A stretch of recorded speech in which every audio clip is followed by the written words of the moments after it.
What is up, everybody, and welcome back to another video. In today's video, we are going to be breaking down the quarterly report for the defensive side of the ball. And let me just say, we have a lot of bad grades. Let's get it started. No, I got to shout out DoseOfDion, man, because it was actually the first time I went live on YouTube.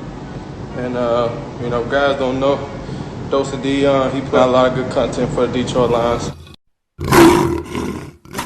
Welcome, everybody, to another video. Glad you guys are here. And yes, we are diving into this quarterly review, right? The quarterly report. That's what they say at jobs or something. I don't know. Do people actually at your guys' job? Is that what you actually have those? You have quarterly reports? Well, that's what we're doing for the Detroit Lions here. And in today's video, we're specifically looking at the defensive side of the ball. I'm going to break it into two. So if you guys do enjoy this video, let me know and I will bring you guys to the offensive side of the ball, and hopefully we see some better grades on that side. Also, we'll dive into the coaches then as well. But today, man, we're just specifically focused on the defense. You guys look at a shirt, Cookie Monster. We're specifically focused on the defense line, linebackers, corners, safeties. That's what we're diving into with today's video. Now, overall, this defense hasn't been very good, okay? I think we all understand that. The defense hasn't been very good. And if I give you bad grades, you know that's not a good thing, right? We know that. If I'm giving bad grades, that probably means you're doing something wrong. The defense hasn't been great up to this point. And I think the word of the day, I'm going to say it a lot, so I'm going to warn you right now, it's inconsistency. And I think, honestly, that word can be thrown to the offense and to the head coaching. But I'm specifically using it for today's video because I think it shows up at every single positional group, and as a defense as a whole, inconsistency has been the biggest problem because you don't know what you're going to get. And it's not just game to game. It's drive to drive, play to play. You just don't know what you're going to get, and that's been the biggest problem, and that's been a very big problem for Matt Patricia and the coaching staff, and that's been a very big concern. So hopefully they can get this thing figured out, and they can show more consistency because obviously you're not going to be perfect every drive. You're going to give up scores. We get it. But when you give up 5 in a row, then it's like, okay, you're not bouncing back at all. You got to bounce back. You got to make some plays. You got to figure out something. Lions haven't really done that. Like Matt Patricia said, they've kind of rode the wave, right? They've rode that roller coaster. When it's going down, it is going down hard, and it doesn't bounce back for a while. And that's kind of the problem right now with the defense. Statistically, it hasn't been very good either. I mean, if you look at the stats, we'll go through some of them as we get to the positional groups. But the Lions right now, against the run, are one of the worst in the league, right? They're giving up 5.2 yards per carry, which is actually 30th in the league. It's better than the Chiefs and Titans, which is weird because they both have good records. But I bring that up because we're first going to focus on this defensive line, okay? We're going to start inside with the trenches and then work our way out. So let's start off with this defensive line, and how well is this defensive line been doing? Well, not very good. Yeah, the defensive line isn't going to get a lot of good grades from me. Like I said, they're one of the worst teams in the league at stopping the run, and that does have to do with linebackers and the back end, but it really does start up front, and right now up front, we just haven't been winning a lot of battles. Now, I get it. You don't have the most money put into this position. However, you do have $90 million with Trey Flowers. You did bring in Danny Shelton, right? You've moved some pieces in, and so far, my biggest problem, but also a good thing, is that I feel like your best defensive lineman is only getting paid $8 million for 2 years. That's your best player right now. Your most consistent defensive lineman is on a 2-year, $8 million deal. Now, I loved it when we brought in Danny Shelton. I think at first I said it was the best signing, then I said Jamie Collins was, and I still feel like Jamie Collins has been good, but Danny Shelton to me has been one of our best players on this team, not just defense, on the team, man. He's been very good, and especially last week against New Orleans, he picked it up, right? This guy was leading that defensive lineman group. The problem is that that's kind of it. And there's still inconsistencies with Danny Shelton, which is a very big problem if he's your best defensive lineman. Trey Flowers hasn't lived up to the $90 million, especially this year so far. Now, I get the attention's on him, and also one thing I see is, man, they're not calling holding this year as much. It's like, dude, there's a lot of scenarios where a guy's being held and they don't call it. But Trey Flowers hasn't been great, really needs to pick it up in this, I would say the next 3 quarters of the season, or for the next quarter. That way we do the quarterly report, we could get some better grades there. Also, I think John Pennicini has been a very bright spot, which is cool. He's started to come on a little bit recently. He's been very good stuff in the run. He's not going to give you a lot in pass rush, okay?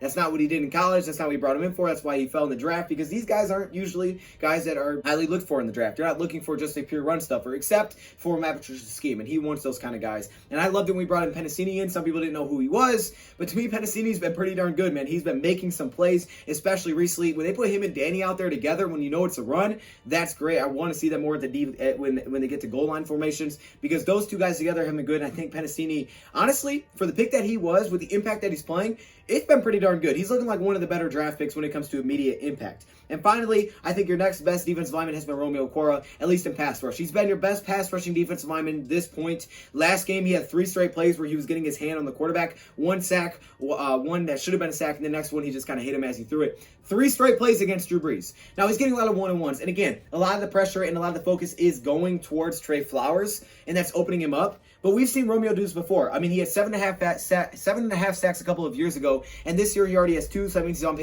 pace for 8. We don't know if he'll hit that or not. But he looks pretty good. I mean, he's the one guy that I would say is most consistently winning one-on-ones. And it's not that consistent. So that's a pretty big problem right there.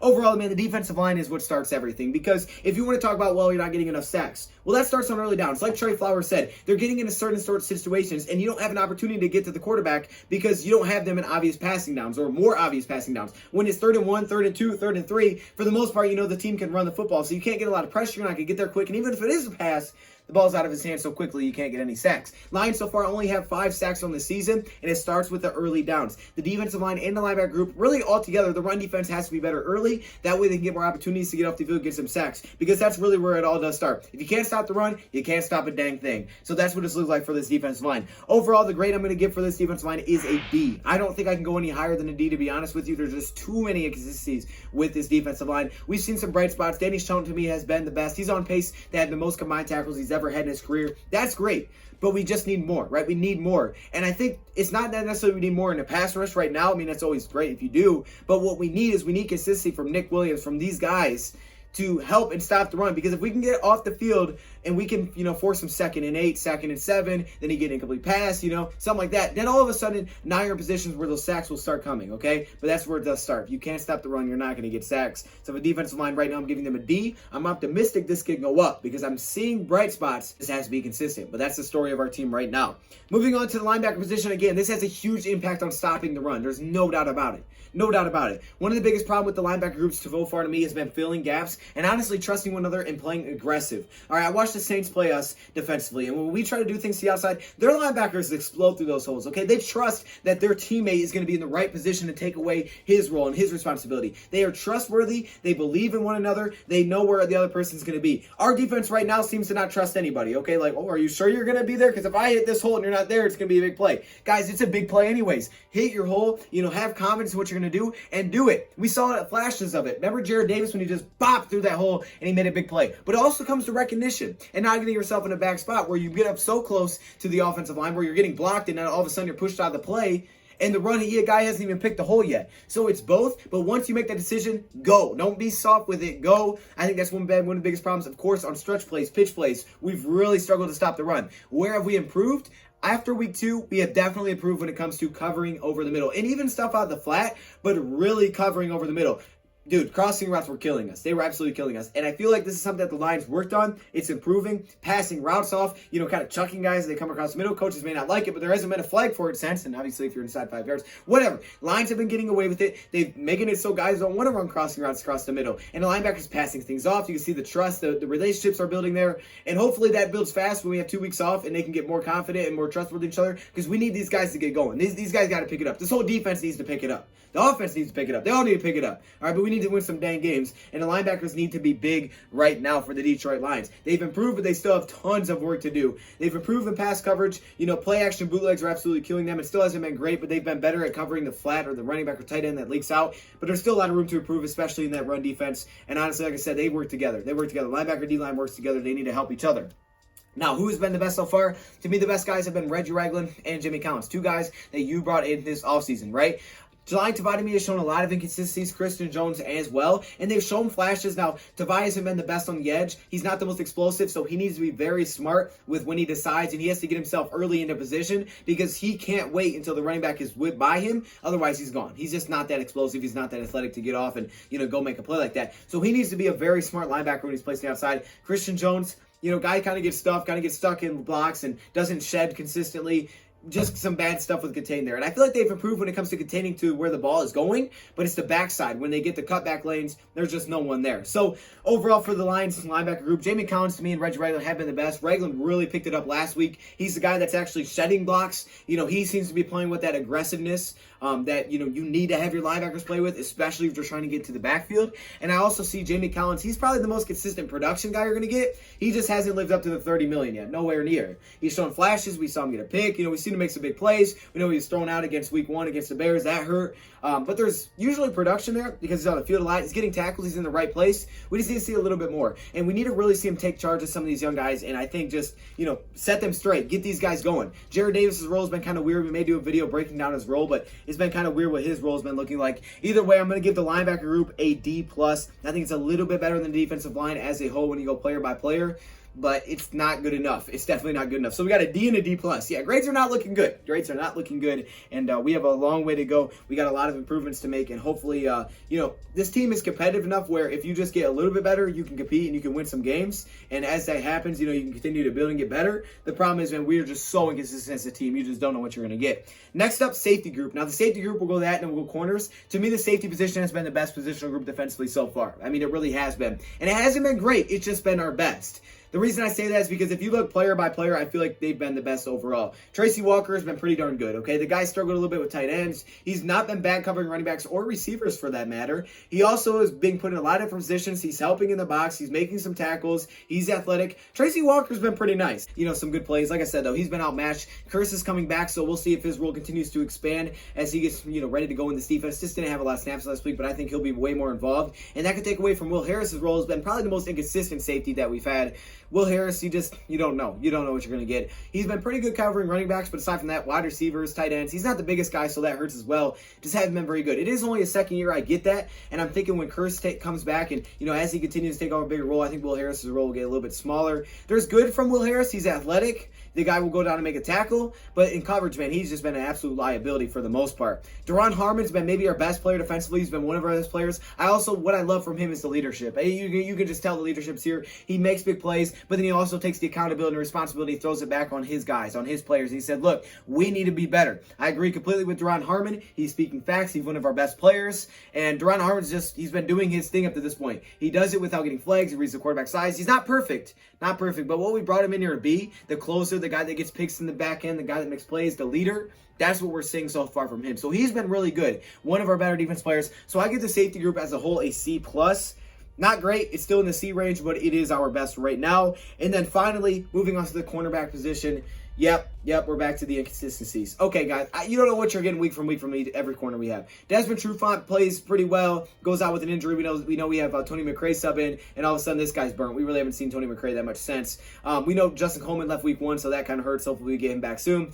And then week 2, we see Jeffrey Okudah step in his first game going against Devontae Adams. The dude is absolutely cooked in that game. It was not very good. There wasn't really many good plays to take away. Amani's been probably our most consistent cornerback, I would say, up to this point, where usually he's going to be okay for you. He wasn't great against New Orleans. He was beat multiple times one-on-one, but I feel like he's been the most reliable cornerback. I think that's where from what I've seen, I think he's been the most reliable, because Trufant missed time. He comes back and he was just not good. Trufant was in a bad matchup. He was too slow. I don't know if he was still dealing with the hamstring injury and he should have been back. The guy couldn't tackle, though. That was the biggest thing. He wasn't finishing off plays. He wasn't tackling. There was like 3 times this guy's getting bounced off by receivers. Like, that can't happen.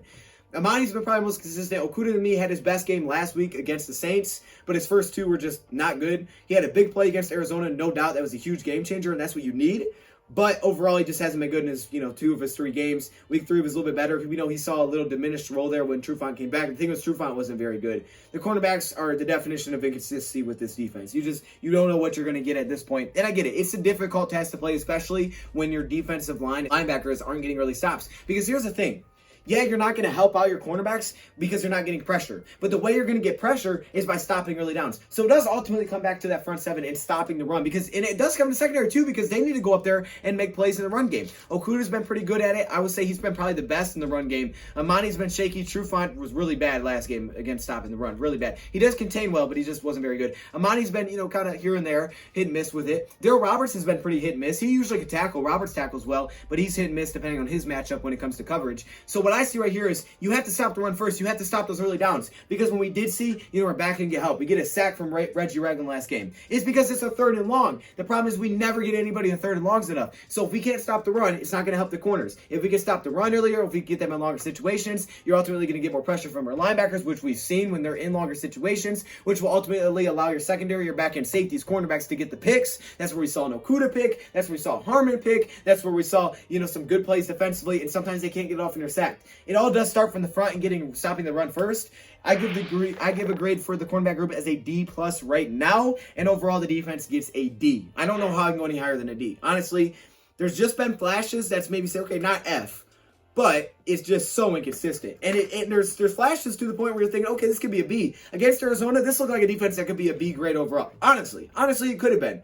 But then they come back next week and it's like, okay, yeah, we can't stop anybody anymore. But again, it does stop with the run because the Lions were finding a way to slow down the run game against Arizona, which ultimately let them get pressure on Kyler Murray, which forced interceptions. And all of a sudden, his defense is looking much better. It's like, oh, where'd this come from? Then all of a sudden, you play New Orleans and you're not stopping the run at all. And boom, boom, you know, they're moving the ball down the field. You can't get any pressure and you're just in trouble. So for me, man, I look at this, I say this is a D grade. They have potential to definitely improve it, but let's just say this, they need to improve it. It's not even can they improve it? It's they must improve it, because if they don't, well, I don't know how long this Matt Patricia's thing's going to last, unfortunately, because it needs to be better. Statistically, as a whole, they haven't been very good. They're 26th in yards per play, 27th in yards. Like I said, they're one of the worst against the run. They're 23rd in penalties. It's just not good. They are good against completion percentage, which is something, so take that with you. Yeah, take that. But overall, man, it does start on the early downs, and, you know, they all work together. This team needs to gain confidence. They need to believe in each other. They need to trust one another, and they need to trust themselves and their abilities, because you got to go out and make plays, man. You're paid to do this. They brought you in for a reason. Go make plays and believe in yourself, and hopefully we can kind of right this ship, and I think it starts with the defense for sure. So, D grade for the defense through the first quarter of the season. I hate to do it, but I have to do it. I have to. I can't give a higher grade than that. Let me know your thoughts, comments below, man. Which would you grade? What would your grades be for each positional group? I guarantee I'm going to get one. I'm going to get a couple of people that say all Fs. Thank you for watching, and I'm out. Are you kidding me right now? I had to put my helmet on for this one. Are you kidding? Look at this. Look at all these members. What? Yo, hey, shout out to all the members, man. Look how many All-Pro members there are. Like, literally, it's the whole screen, dog. This is crazy. The patrons, of course, the Hall of Fame members, man. Y'all got the gold color. It's kind of yellow, but it's supposed to be gold. Shout out to all the members, man. If you want to be a part of this, all you got to do is join the channel. But there are perks that come with it. Stay locked in the community tab if you are a member, because that's where a lot of information comes out. I appreciate all of you. What?